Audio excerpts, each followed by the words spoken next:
भी कहते हैं साधु दर्शन राम का मुख पर बसे सुहाग, और दर्श उन्हीं को होते हैं जिनके पूर्ण भाग। कबीरा साधु दर्श संत का परमात्मा आवे याद, और लेखे में वाये घड़ी बाकी का समय बाद। मीराबाई घंटा घंटा जो मंदिर में लाया वापस आई, उसमें सत्संग शुरू हो गया।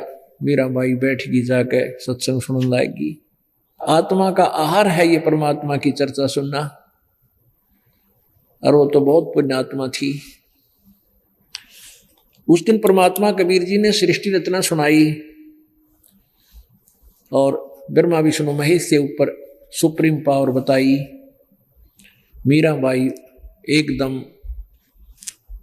बहुत दुखी हुई, फिर प्रश्न किया कि हे संत जी, आप जी ने ऐसे ऐसे बताया है, हमने आज तक कभी नहीं सुना, और मैं ये भी नहीं कह सकती कि साधु संत झूठ बोलते हैं। साधु संत झूठ नहीं बोला करते। परमात्मा ने कहा कि बेटी आप किसकी पूजा करते हो? तो वह कहने लगी मीराबाई श्री कृष्ण जी मेरे इष्ट हैं, और मैं उनकी पूजा करती हूँ, मेरे साथ आकर डांस करते हैं। परमात्मा कबीर जी ने कहा कि बेटी अपने कृष्ण जी तो पूछ लिए, ये देव हैं, झूठ ना बोला करते हैं। और फिर तेरी समझ में आ जाता, यहाँ आ जाइए तेरा बेड़ा पार होगा ना, वहां तो डले नहीं डोएगी, कितनी भक्ति कर ले, साधना ठीक नहीं।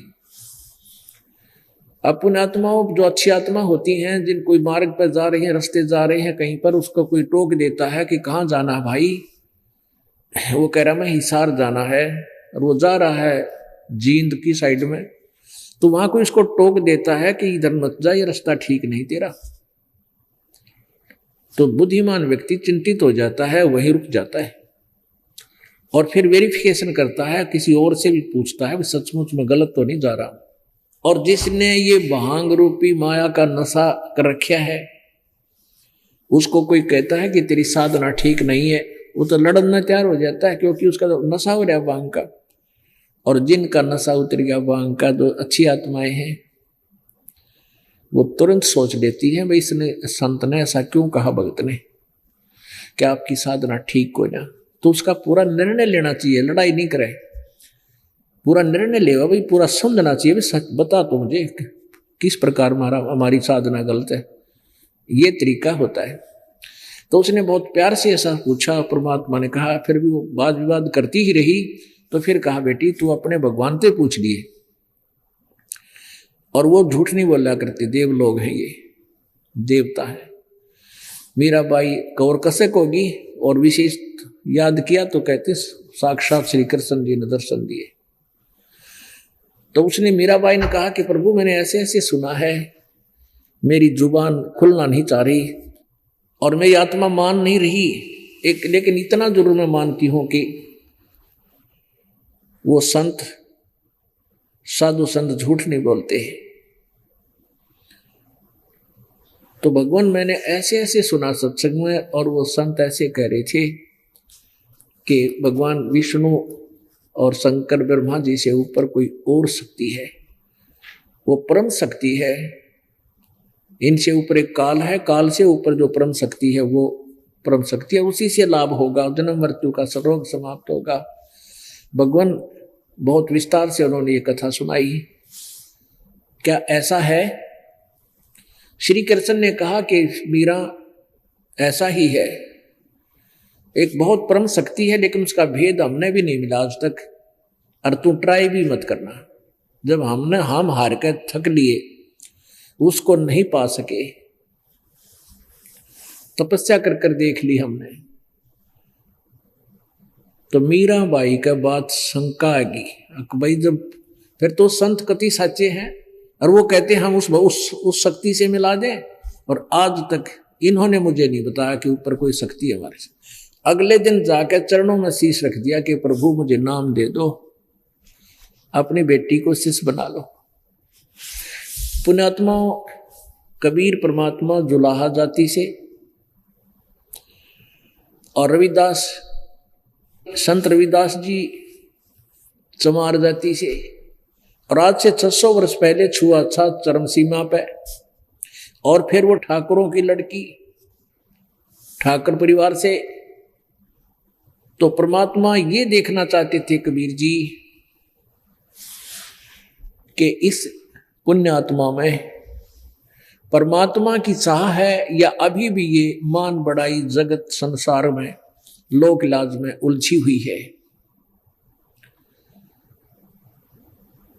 तो उसने कहा कि प्यारी बेटी ऐसा कर, वो सामने भक्त बैठा है, संत बैठा है, उसे नाम ले, वो उपदेश देगा। रविदास जी थे और रविदास जी के पास जब वो गई, चरण छू लिए और कहा महाराज मुझे नाम दे दो।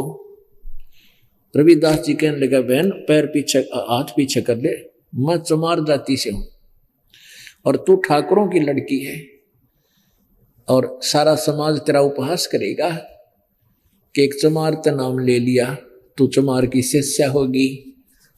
बहन बेटी तेरे साथ बहुत दुर्व्यवहार करेंगे लोग। तो मीराबाई कहने लगी भगवान आप मेरे पिता, मैं आपकी बेटी, और बाढ़ में जाओ ये लोक लाज, मुझे तो आत्म कल्याण करवाना है, मुझे नाम बख्श दो। तो परमात्मा कबीर जी और रविदास जी की बतलाई हुई बात थी। परमात्मा कबीर जी ने कहा कि दे दे नाम इसको, रविदास दे देना। अब केवल मीराबाई को ही नाम देने के लिए कहा। परमात्मा ने सोचा इसकी पूरी फड़क काट दिया, कभी फिर बाद में समस्या ना पैदा हो जाए। नाम लेने के बाद और फिर बाद में कोई कहता तेरा गुरुजी ऐसा है, तुम्हारे गुरुजी ऐसे है, तुम्हारे मन में दोष आ जाता है, नाम खंड हो जाएगा। नाम लेने से पहले 100 बार ज्ञान और पूरी व्यवस्था की जो है ना जानकारी लेनी चाहिए। नाम लेने के बाद फिर संसार एक तरफ और आप एक तरफ, फिर डगमग नहीं होना चाहिए, मन में दोष नहीं आवा अपने गुरुजी के प्रति। तो मीराबाई ने उपदेश ले लिया। तो वहां कबीर जी जाते रहते थे, रविदास जी भी जाते रहते थे और सत्संग करते थे। कई दिन रुक जाते थे, महीने में 20 दिन में। तो मीराबाई सत्संग में जाया करती थी। अब पहले तो मंदिर में जाया करती हूँ, मंदिर जाना छोड़ दिया। अब रात में सत्संग करने जाती, क्योंकि रात्रि में सत्संग इसलिए क्या करते संत करते हैं, क्योंकि काल के लोक में यो धंधा भी करना पड़ता है कि दिन में तो अपना काम कर ले पेट का, और रात्रि अपनी होती है, फ्री होती है। घर वाले ने भी ना कहें काम छोड़ के चला गया। तो उसमें इस तरह की जानकारी घाट थी, इसलिए परमात्मा ने ऐसी व्यवस्था की थी। तो रात्रि में सत्संग किया करते थे। तो रात्रि में वह लड़की मीराबाई रात्रि में सत्संग सुन जान लगी। उसके पति की मृत्यु हो चुकी थी, उसका देवर राजगद्दी पर विराजमान हो गया था। अब वो पहले तो मंदिर में जाने से ही मना किया करता था, मंदिर में जाने से ही मना किया करता था। वो मंदिर में जाने से भी नहीं मानी। फिर वो जान लगी रात में, पहले तो दिन में ही जाती थी। तो वो उसको बहुत समझाने लगा मीरा को कि मीरा, मेरा भाई जीवित नहीं है, जब तक वो जीवित था आप जाती थी मंदिर में, किसी को कहने की कोई बात नहीं मिला थी। अब वो रहा नहीं तेरे सिर पे, तो विधवा होगी है, अब जाती है तो लोग पता नहीं क्या क्या बात सुनाते हैं हमारे को, हमारी बेइज्जती होती है, तो मत जाकर मंदिर में। मंदिर छोड़ो, सत्संग में रात न जान लगी। तब उसने क्या सोचा कि भी या तो इज्जत की गाक होगी,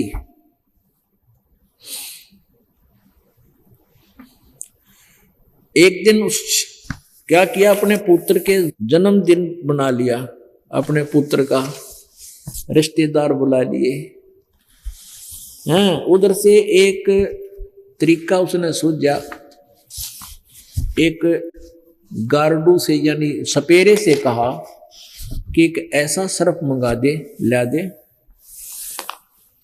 ऐसा सर्प ला दे कि डंक मार दे मर जा आदमी, पानी नहीं मांगे। सपेरे नाग्या का पालन किया, राजा का आदेश में बोला जी ऐसा सर्प ला दिया है, एक बार टच करते ही नो भी नहीं बता पाओगी किसने काट दिया, इतना विष है इसके। अब उसने उधर से रिश्तेदार बुला रखे और उसको एक आभूषण के गहने में, गहनों के डिब्बे में, आभूषण के बॉक्स में वो सर्प डलवा दिया और बांदी से कहा कि तू जा और ये हार दे दे। एक गहना आभूषण था, हार बहुत महंगा होता, उसके डिब्बे में, और उसको कह देना कि ये 1 लाख का तैयार होया है, इसने अवश्य पहन लेगी, आज मेरे बेटे का जन्मदिन है, रिश्तेदार आए हुए हैं और ये गहना, ये आभूषण नहीं पहनेगी तो लोग मेरी बेइज्जती करेंगे, न्यू सोचेंगे भाई की मृत्यु के बाद अपनी यानी भाई की पत्नी का कोई ढंग से नहीं रखता, मेरी बेइज्जती ना करवा दे। और उसको सख्त हिदायत है, इसको तुरंत पहन, इसको अवश्य पहन लेगी ना धो के। अब बंदी लेकर गई थी, वह नौकरानी लेकर गई, मीरा को सारी बात से परिचित कराया कि तेरे देवर ने भेजी है, ये 1 लाख का तैयार हार है, ये गले में डालने वाला। मीराबाई ने सोची अगर देख लेते हैं खोल, कहीं तो दुखी करेगा, और मेरे लिए तो मिट्टी है या हार है तो भी पहन लूंगी, यो शर्म दर्द ना करेगा मेरे। न बोली ठीक से, उन्हें खोल कर देखा, वहीं वो नौकरानी खड़ी है, उसमें बहुत सुंदर हार पाया। अगर दे नौकरानी मैं स्नान करके पहन लेती हूँ, स्नान करके उसने वो हार पहन लिया, कपड़े पहन के धोए दाए। उधर से उसने सोची उसके देवर ने को मरगी होगी और रिश्तेदार आए हुए हैं और उसका फिर पता लग जाएगा सबने, सांप ने डस ली इसलिए मरगी, ना तो बाद में इसने कि मैं करूंगा मारा मोरी करूंगा तो लोग मेरी निंदा करेंगे। अब वो वहां गया, उसने जाकर देखा मीराबाई एक सुंदर हार पहने बैठी है। अब वो कहता है कि तू ये हार कहां से लाई इतना कीमती। अब मीरा की आंखों में आंसू आ गए हैं, कहने लगी इतना दुखी ना कर मुझको, तुझे दोष लग जाएगा, आप ही तो भेजा है आपने, ये गहना अभी इस बॉक्स में, ये अभी आपने भेजा था, अरे ऊपर से मुझे बदनाम कर रही है कि ये कहां से लाई तू हार। अब उसके तो पैरों तो लेके जमीन निकल गई, क्या बकवास कर रही है, इसमें ये हार हो ही नहीं सकता कि इसी में, इसमें ये हार था, कहाँ इसी में हार था। मीराबाई बोली इसी में था ये आभूषण। वो बांदी बुलाई, बांदी क्या ये डिब्बा वही है जो तू लाई थी? हाँ जी वही डिब्बा है, मेरे सामने खोला था इसने और कहा था रख दे, मैंने देखा वो सुंदर हार, यही हार जो पहन रखा यही था इसमें। अब वो राणा कहता तू क्या बकवास कर रही है, सच बता। अग्नि सच बता रही है। उसने सोची भैया तो ना मरे, फिर जहर प्याना चाहा, विष का प्याला प्याया, तलवार लेकर चला गया कि इतने पी, कुछ दिन के बाद ना तेरी गर्दन काट दूंगा। तलवार लेकर खड़ा हो गया नंगी, म्यान से निकाल कर। अब मीराबाई ने सोची तलवार में तो दर्द होगा, मारत यू गाय मुझे, तो जहर ही पी लेती हूँ। वो विष का प्याला गटगट पीगी और पी कर बैठ गई। 1 घंटा खड़ा रहा और निकम्मी आत्मा वह ना मरी, बिल्कुल और भी ठंडक सी होगी शरीर में। अब परमात्मा कहते हैं पावेगा अपना किया रे, भोगेगा अपना किया रे। मीराबाई को मारने लगे जहर का प्याला प्यारे, और पीवत ही अमृत हो लग गया, हो गया सर्द ही यारे।